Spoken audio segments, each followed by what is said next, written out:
the depths of the Twitch stream, where the vibes are bright, there's a gaming catastrophe trying with all his might. You'll be fumbling through levels, but he's got one thing right.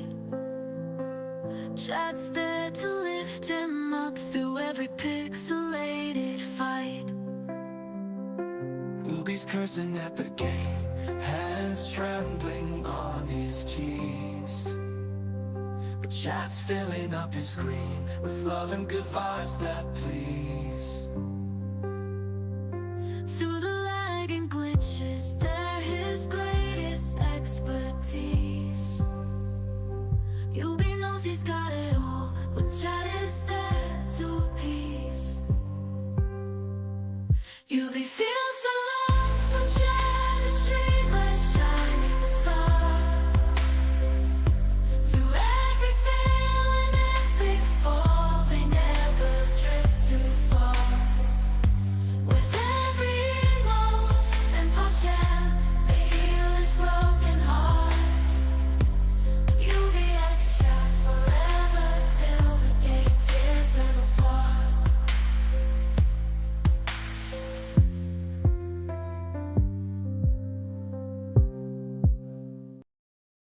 I'm sitting here, my fingers tapping on the keys.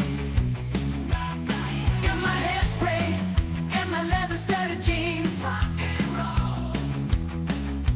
Living in the cyber world where dreams come true.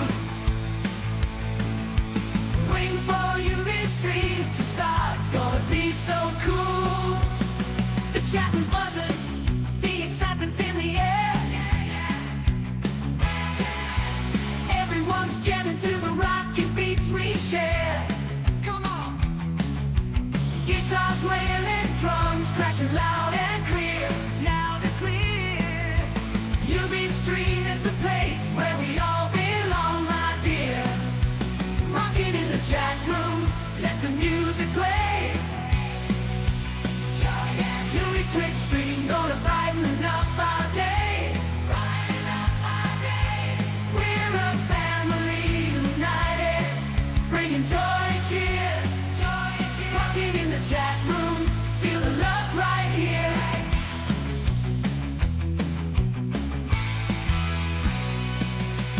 The countdown's ticking, anticipation rising high. Rising high. With every second passing, we're ready to fly. From all around the world, we gather near and far to share in the moments under UV streaming star.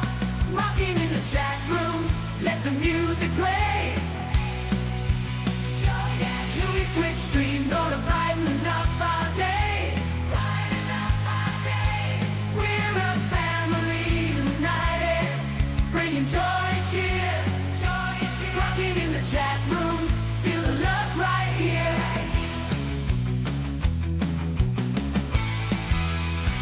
Right here. Gather round, it's time. The following film is presented in its complete theatrical version. It was rated R by the MPAA and may not be appropriate for children under 17. It is rated TV MA LSV and contains strong language, sexual situations, violence, and nudity. It is intended only for mature audiences. Viewer discretion advised. I like steak.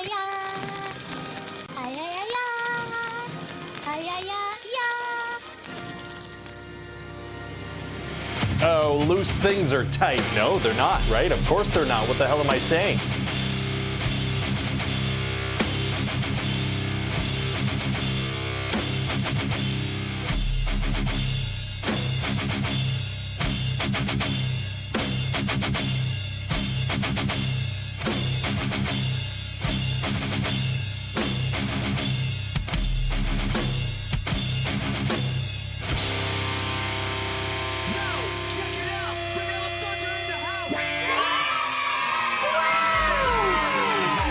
I like steak.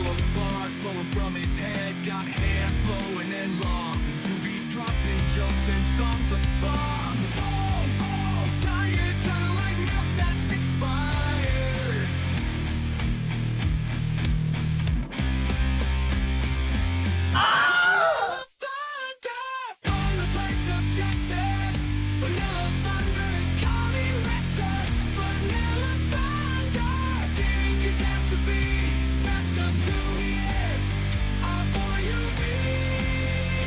That's me. I am your boy Ubi. It is Tuesday night. How is everybody doing? It is New Year's Eve. Go ahead and bring that music on down out of there. How is everybody doing? Let's bring you all in. Let's just come on. Let's just bring you all into Ubi's world. Just right up in here. You want to be in Ubi's beard? You can be in Ubi's beard tonight, just like my granddaughter. That when I buckle her in a car seat, my beard's right in her face. Hello, everybody. How are we doing tonight? Let's give some shout-outs and some hellos. Brandy in here first, and Jeremy, good to see you. It's also our good friend, Steve Venner. Not going to give you the full one tonight. We don't have a lot of time tonight. Keith H., good to see you, my friend. Who else we have in here? We have Chris, Johnny Bean, Brent, Tom, good to see each and every one of you. Linda, good to see you as well. One of our new Marbles winners. Who else do we have? Time Surfing Alien, good to see you. Good to see you, my friend. You're all my friend, whether we have ever met or not. 2 yards in the house, Mr. Creativity himself. And did I miss anybody else? Keith H., I don't think I said hello to you. Blue Mox, hello to you as well. Malachi, good to see you. Yeah, so there we go. Big O hello to each and every one of you. I thought we would just do kind of a wrap-up for the year. And just kind of go back over everything that we've talked about. Like, not like cram into it, but just kind of touch back briefly on them. We have done a total of, according to my count here, 30 Tech Talk Tuesdays. Now, a lot of those were open Q&A sessions, so they weren't individual topics that we covered. And I also realized when I was looking this up today that I have failed to put them all on the playlist. I will get that fixed tonight after the stream. Timmy, good to see you, buddy. But yes, we have a total of this is Tech Talk Tech Talk Tuesday number 30. I'm going to go back and number them just to make it a little easier. But yeah, we started off, the very first one we did was talking about, digital interfaces and gain staging. And from there, we talked about audio routing, kind of the ins and outs of how to get sound from your audio interface into the programs that you want them in so that you can do things with them, maybe looping them back into your ears. We touched on stuff like voice meter and matrix. And also about direct sound on Macintosh. Then we talked about latency and buffers, what buffers do, what they are, how latency ends up in your chain. We talked about VSTs specifically, what a VST is, and what a plugin is, and kind of about the architecture on those. We talked about VST containers, which is standalone programs that are very much like the kind of like a DAW without the recording capability and those sort of things. What else do we have in here? We talked about that. We talked about digital rigs, making them less sterile. And well, thank you. I appreciate that. Talking specifically about ways that you can make your digital rig sound less sterile, less pure digital, and more about how you can add in some things into them. We talked about things like using saturation and things like that can actually add in some transients and some harmonics, subharmonics, and the like that can make your sound a little closer to analog. Obviously, it's not going to be perfectly, but it's going to be a little closer and those sort of things. We talked about the differences between the latency in analog and digital because we had some issues with that. What else did we talk about? We talked about USB power. About how having, if you're running like a digital audio interface, if your USB chain, specifically if your 5-volt rail is a little bit too overstressed, it can actually introduce noise into your signal chain. We talked about compression, about how to use it to do things like bring the transients and harmonics up that would allow you to do things like like getting pinch harmonics a little bit easier and those sort of things. We talked about wet dry, actually doing things like taking your effects loop and putting them on a separate parallel chain so that you can control just how heavily they influence and how heavily they flavor your sound. We talked about, what else did we talk about? Using stereo fields to make your mix sound better. Talking about moving things like double tracking and changing the location of the of like your guitar, your bass, your drums, and those sort of things, so that everybody's got space to breathe and it makes them much more clear out there. We talked about the difference between a logarithmic modelers versus a neural modelers. Talked about MIDI software. We talked about so many different topics over this past year. It's pretty crazy. So what I'm going to do is I'm going to open it up and let you guys ask anything about any of those topics and the like. And also tonight, I have an unboxing. Mesa Boogie Triple Reciter. I have a NAMM model that actually that is a model for the Triple Exciter, and it has characteristics that I do like. It's not in my normal models, but I definitely have used it, and it's got a lot of punch to it, that's for sure. But it's also it's a little more mid-tone than I like. Hey, Mitch. Hey, Dwight. Good to see both of y'all.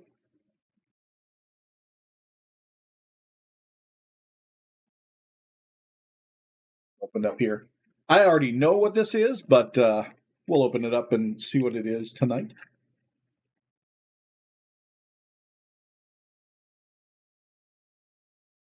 I have been given paper. Yay! How is the FCB 1010 coming along? Any changes with Wawa? Not yet. I have. I definitely have. I've got it down to 2 that I like, and I haven't figured out exactly which one I want. The cans that I'm wearing right now, if that what you're asking for, are just a generic set of studio monitor cans from Audio, I believe, ODIO. Yep, that's exactly what I thought it was. So this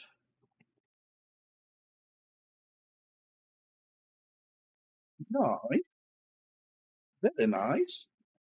We got some new hardware we're going to be sticking in some guitars. That's what we got. First up, nice. These are from Birdman, by the way. Birdman's not here tonight, which is kind of sad. I did finally get his package. So first thing he sent me is this combo for a telly. So we might well put these in the Groat. I might well stick these in the Groat and see what they sound like. That's really cool. But this is the one I think is that I'm excited about.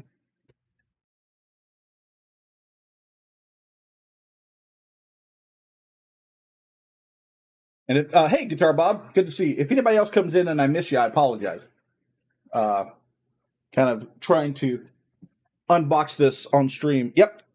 So this 13.9K. This sucker's hot. If what's to be believed on the outside of this package is. Wiring diagram. That's nice. Gonna need that. This is the 1989 humbucker that Birdman sent me. He wants me to put in that triple deuce, which I will definitely be doing. So we're going to be slapping that in there and seeing if that. We're going to put this up against the Black Winter that we have over in the ST1 and hearing what they sound like. 1984, not 1989. You're right, Malachi. Thank you. You're right. 1984 is the name, but I don't know why I said 1989. 1989, another number down the mother.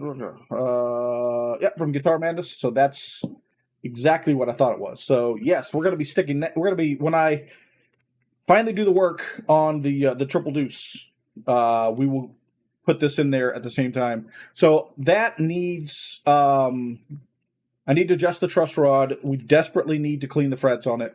It needs new tuners, and I'm probably going to order some Geikers.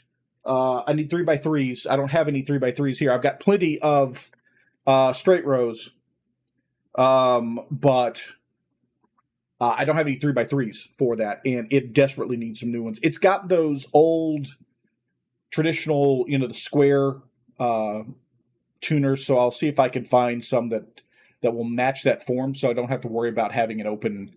So I don't have to worry about filling in a screw hole in the back there. But yes, so thank you, Birdman. I appreciate that. We're going to get those put in. I'm going to try to get that Grote and that triple deuce set up and rocking pretty quickly. All right.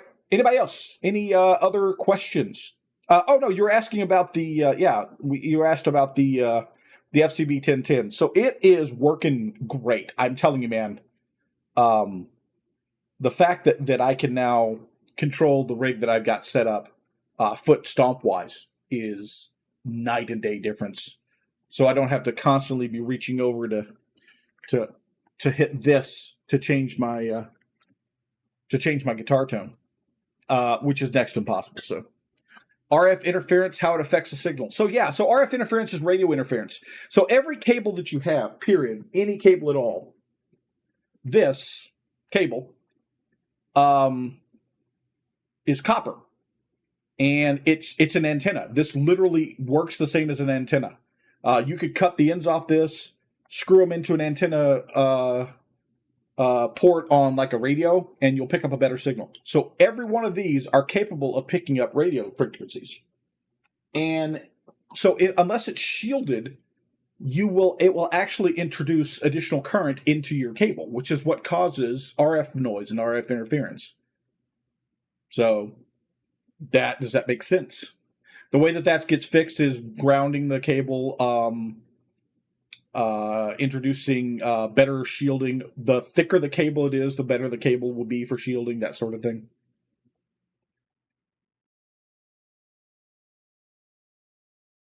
Appreciate it, Guitar Bob. And yeah, I will definitely get that. I'll get that first act cleaned up, and we'll get it up and running and playing as soon as we can.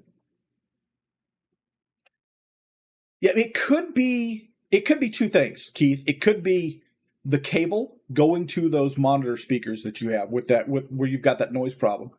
And the second thing, it possibly could be that there's something in one of the monitors that's got a ground problem. You would have to plug your monitors in and like use your phone to record the sound that you're getting and send it to me, and we could isolate it and see if it was a ground root. Yeah, it made it fine, Bob. No problems. The box was in great shape, and both of those pickups, nothing wrong with them. Just like I was surprised the guitar made it here in one piece. Goodwill is not the best at packing guitars. But yeah, if you want to do that, Keith, if you want to plug your monitors in and get me a sound sample just recorded from what it sounds like coming out of it, I can put it in a spectral analyzer and we can analyze it and see if it's a grounding hum or if it's just general noise. Hey, there he is, Birdman, the man of the hour. Yep. Got your package just fine, man. It's all good. Very much appreciate it, man. That is super, super, super nice of you.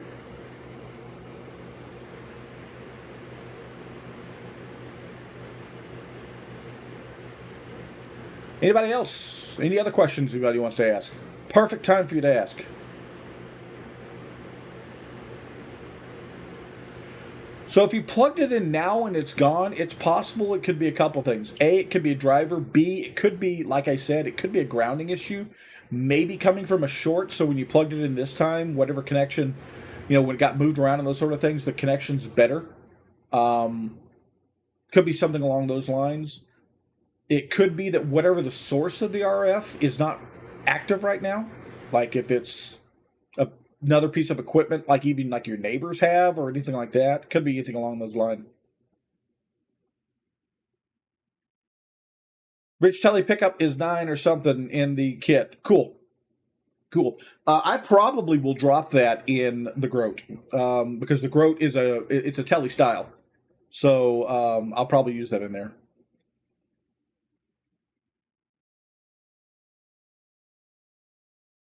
So it could be one of a billion different things there, Keith. Yeah, we just need to get you some new monitors. That's all there is to it.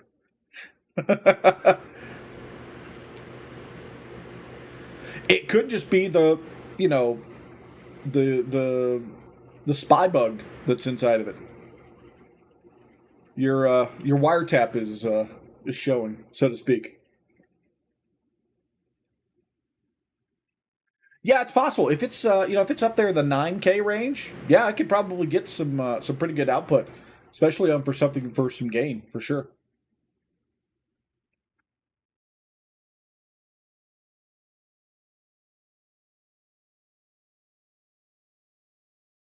Did Tom have a question about running IRs through different channels? So you're talking about maybe like your left channel and your right channel?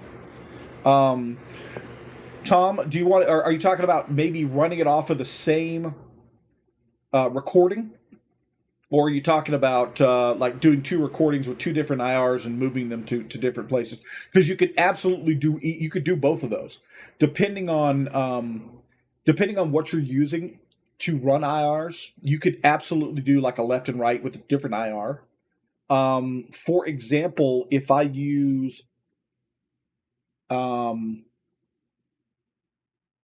let me bring up make sure I'm not someplace where, yeah. Let me pick that up so it's not gonna buzz loud.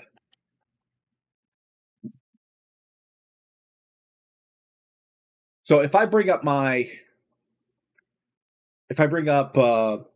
Element here, let me switch to where you can see Element. So let's say that we were going to do multiple IRs from this chain right here and on different left-right. So what I could easily do would be, let's say, let me make some room here. So if I used, I'm trying to remember which one. I have an IR loader. I got to remember which program it is. I don't remember whether make STL Tones, Nadir, Nadir. It's one that I use for Ignite IR. So what I can do here is I could like load it up and say load this IR, which is a V30. And have it loaded in this cabinet. And if I renamed it to like left, this is not required. I'm just doing this so I know which one's which. And then I load another one. And say I loaded this V30 with a condenser mic, which is a different IR recording. So, and I put that, so that was loaded in that one. If I renamed it to, say, right, then what I could do is I could come over here into my chain.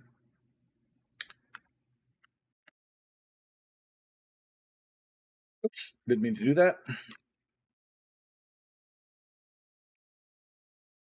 Get back in. And what I could do is I could run, say, an output from my chain into the left one and run that into the left input over here. And then run the outputs from my chain into the other IR and run it into the right input. And now if I played it, these 2 IRs are going to play left and right. So like the left one, everything I load up, the IR I load on this one is going to be in the left channel. The IR I load up on this one's going to be in the right channel. So you 100% could do that. Does that make sense, Tom? Obviously, your layout may be different, if you're using a DAW or whatever. So, If your DAW doesn't allow you to do chaining like this, you can always get Element. This program that I'm using here. Hey, Todd. Ted, your new name is Todd. Hey, Ted. If your DAW that you're running it through, if you're running through a DAW and it doesn't allow you to run multiple virtual cables like this, go get Element that I'm using here, because Element runs as a plugin also. You 100% can run Element as a plugin. So you can put that in your DAW as a plugin and then go into this interface and route everything the way that you want it to. It's a little more complex, but it 100% will work.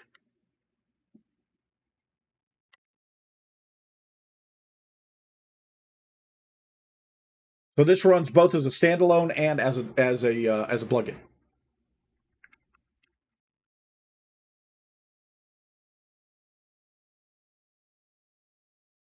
Any other questions? We got about 3 or 4 minutes left before we're going to flip over to Ted's live stream. The best pizza of your life, BBM. Yeah, Element FX is the name. I'll find you a link for it.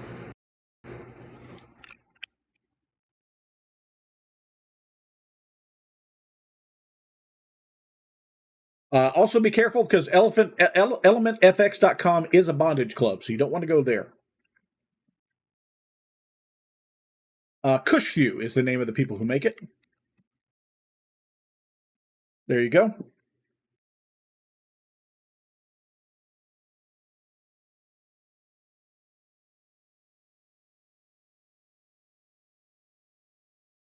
Would using OBS as opposed to Explorer for StreamYard have any advantages? Yeah, there's a ton of advantages that you could get from using OBS.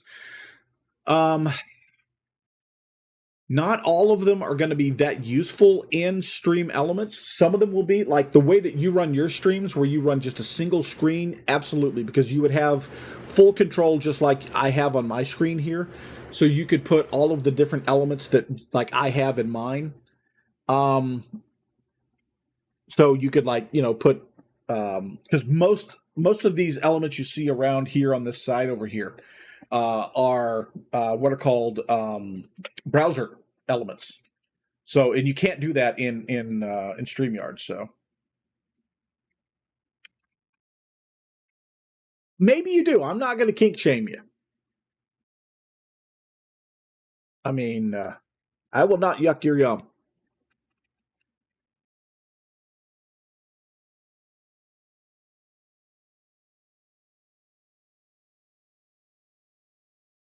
Last chance for questions. Last chance for questions from this year. For this year. How do you keep the focus rate from clipping or lower sound at higher volumes with the guitar? So that's actually, I had talked about that back in proper gain staging. So what you really want to do, BBM, right? So what I did for mine, for my microphone, I plugged my mic in. Move this out of the way. So I plugged my mic in, and you can see up here where it's flashing green right now. I plugged it in and jacked it up so that until it got it to was going up into the reds, and then I backed it down a little bit, and I talked as loud as I'm going to talk until it dropped to the point where I was not getting the reds at all.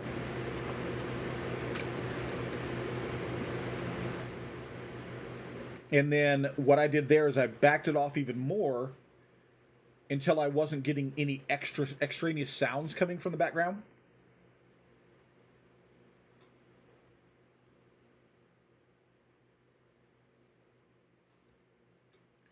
And that's how I did that. And then the same thing with the guitar. So you plug your guitar in, jam as hard as you can on it, and turn it up until you're hitting the red with that, and then slowly back it down until you're just out of that red, so that whatever the hardest that you're hitting in there will not clip you. And then from there, you've got your gain dialed in on your DI. And so the Focusrite itself, it won't be what's causing clipping. If you have any clipping from there on, it'll be whatever your software is. Absolutely. All right, everybody. It's time for us to get over to Ted's stream. This stream, when I end it, should auto flip over there. So if you just hang out, you're going to wind up where you need to be. If it doesn't automatically get you over there, up here is the pinned link for it. If you have any more questions you want to ask me, theubi@gmail.com, or just see me back here next Tuesday. Thanks everybody for watching. We're going to see you tomorrow, if you'll be there, Wednesday morning at 10 a.m. Central Time for our final scream. Thank you everybody for watching, and we will talk to you again soon.